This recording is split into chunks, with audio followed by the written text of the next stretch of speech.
আমাৰ প্ৰধানমন্ত্ৰী ডাঙৰী আহিব ২০ তাৰিখে গুৱাহাটীত নতুন টাৰ্মিনেল উদ্বোধন কৰিব আৰু পিছদিনাখন তেওঁ নামৰূপত গৈ নামৰূপৰ সাৰ কাৰখানা উদ্বোধন কৰিব আধাৰশিলা কৰিব।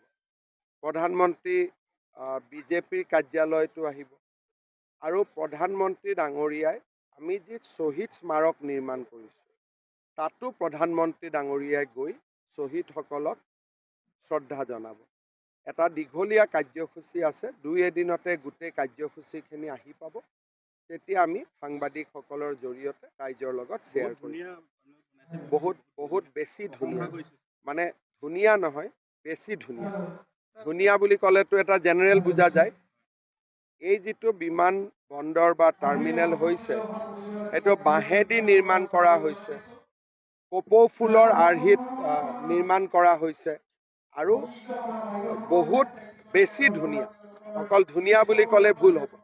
হোজাই জিলাৰ কবিৰ আশ্ৰমৰ মাটি নাছিৰ আৰু হামিদে অকুপাই কৰি আছে আৰু এখন কি নাম? নাছিৰ আৰু হামিদে। ধৰি ল'ম দিয়ক দুইটা। আমাৰ কামটো প্ৰায় সম্পূৰ্ণ হৈ গৈছে, আমাৰতো একো বাকী নাই। আমাৰ বাছ ১০২টা-৩টা সমষ্টিত আমি ভালকৈ কণ্টেষ্ট কৰিম। কেণ্ডিডেটো মোটামুটি আমাৰ ৰেডি হৈ আছে, কামো ৰেডি হৈ আছে, এলায়েন্সো আমাৰ ৰেডি হৈ আছে। আমাৰ বিশেষ একো অসুবিধা নাই। কালি আমাৰ পূৰা পাব, নৱপ্ৰজন্মই পাব, মহিলাই পাব। আগতকৈ নৱপ্ৰজন্ম আৰু মহিলা দুইটাৰে সংখ্যা বাঢ়িব। এতিয়ালৈকে এজিপিৰ লগত কথা হোৱা নাই, কিন্তু বিজেপিয়েতো প্ৰস্তুতি চলাই আছে, কিন্তু কথা পাতিব লাগিব। সমষ্টিৰ নামটো এতিয়া মই ল'ব খোজা নাই। সোনকালে হৈ যাব, এতিয়া সোনকালে হৈ যাব। আজি এটা বিশেষ কথাৰ কাৰণে ৰখি আছিলোঁ, হৈ গ'ল যেতিয়া এতিয়া এনি ডে যিকোনো মুহূৰ্ততে হৈ যাব। বিহাৰৰ মুখ্যমন্ত্ৰীয়ে কালি দেখা গৈছে যে নিযুক্তিৰ সময়ত এজন মাইকী মানুহ হিচাপটো এনেকে টানি দিছিলে। এতিয়া ঘটনাটো হ'ল যে বিহাৰৰ মুখ্যমন্ত্ৰীৰ বয়স হৈছে ৮০ বছৰ, এজন জ্যেষ্ঠ ব্যক্তি।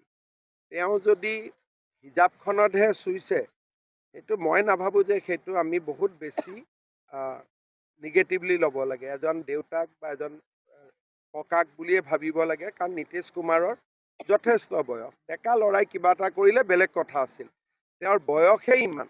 গতিকে এইটো সৰু ভণ্টি, সৰু ছোৱালী, নিজৰ ছোৱালী বুলি কৰিব পাৰে, কিন্তু তথাপিতো ধৰ্মীয় কথা বতৰাত কেনেকৈ কি কৰিব লাগে নিয়মবিলাক নিশ্চয় তেখেতে জানে। তাৰ ওপৰত মোৰ আৰু কমেণ্ট দিবলগীয়া একো নাই। মই শিলাদিত্য দেৱৰ কথাটো চিন্তা কৰিম, কিন্তু আপুনি ক'ত টিকট পাব এইটো মোৰ বেছি চিন্তা হৈ আছে।